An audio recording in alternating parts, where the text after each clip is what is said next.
നമസ്കാരം. മീനിങ് മീഡിയയുടെ മറ്റൊരു എപ്പിസോഡിലേക്ക് ഏവർക്കും സ്വാഗതം. ഇന്ന് നമ്മൾ ചർച്ച ചെയ്യാൻ പോകുന്ന വിഷയം അറ്റൻഷൻ എന്ന വിഷയത്തെക്കുറിച്ചാണ്. അറ്റൻഷൻ എന്ന് പറഞ്ഞാൽ ശ്രദ്ധിക്കുക. നമ്മൾ മറ്റുള്ളവരെ ശ്രദ്ധിക്കുന്ന അവസ്ഥ ഉണ്ടാവണം. ഉദാഹരണം പറഞ്ഞാൽ നമ്മൾ കുറേ ദിവസമായിട്ട് അദ്ദേഹത്തെ കാണുന്നില്ലെങ്കിൽ അദ്ദേഹത്തെ വിളിച്ച് ചോദിക്കുക, എന്തുകൊണ്ട് നിങ്ങളെ കണ്ടില്ലല്ലോ, കുറേ നാളായാലും കാണാത്തത്, എന്തെങ്കിലും അസുഖമായി പോയോ? അങ്ങനെ ശ്രദ്ധിക്കുന്ന അവസ്ഥ ഉണ്ടായാൽ നിങ്ങളോട് ഇഷ്ടപ്പെടുന്ന അവസ്ഥ ഉണ്ടാവും.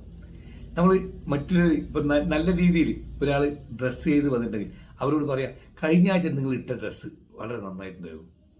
അപ്പോൾ അത് അവർ നമ്മൾ ശ്രദ്ധിക്കുന്നില്ലേ? ഇതാണ്. മൂന്നാമത് പ്രധാനമായിട്ടും നമ്മൾ പേര് വിളിച്ചുകൊണ്ട് ആൾക്കാരോട് അഭിസംബോധന ചെയ്യുന്ന ഒരു സ്വഭാവം ഉണ്ടാകും. പേര് പഠിച്ചെടുക്കാന്നില്ല ഒരു സംഭവം. നമുക്കിനി പേര് ഓർത്തെടുക്കാൻ പറ്റാത്ത വ്യക്തിയാണെങ്കിൽ മൊബൈലിൽ നമുക്ക് ഫീൽ ചെയ്യാം, അല്ലെങ്കിൽ നമുക്ക് എവിടെയെങ്കിലും എഴുതി വെച്ചിട്ട് നമുക്ക് ആ ദിവസം അവരെ കാണാൻ പോകുന്ന ദിവസം അല്ലെങ്കിൽ അതിന് മുമ്പായിട്ട് നമ്മൾ എടുത്ത് മറച്ച് നോക്കി അത് മനസ്സിലാക്കിയെടുക്കാം. ഇല്ലെങ്കിൽ നമ്മൾ മൊബൈലിൽ തന്നെ നോട്ട്സിൽ നമ്മൾ എഴുതി വെച്ചിട്ട് അത് പ്രിപ്പയർ ചെയ്യാം. ഇങ്ങനെ ഈ രീതിയിലൊക്കെ നമുക്ക് അവരുടെ ശ്രദ്ധ നേടാനുള്ള സാധ്യതകൾ കൂട്ടാൻ പറ്റും. അപ്പോൾ പേരെടുത്ത് പറയുമ്പോൾ അവർക്ക് നമ്മളുടെ ശ്രദ്ധ കൂടും.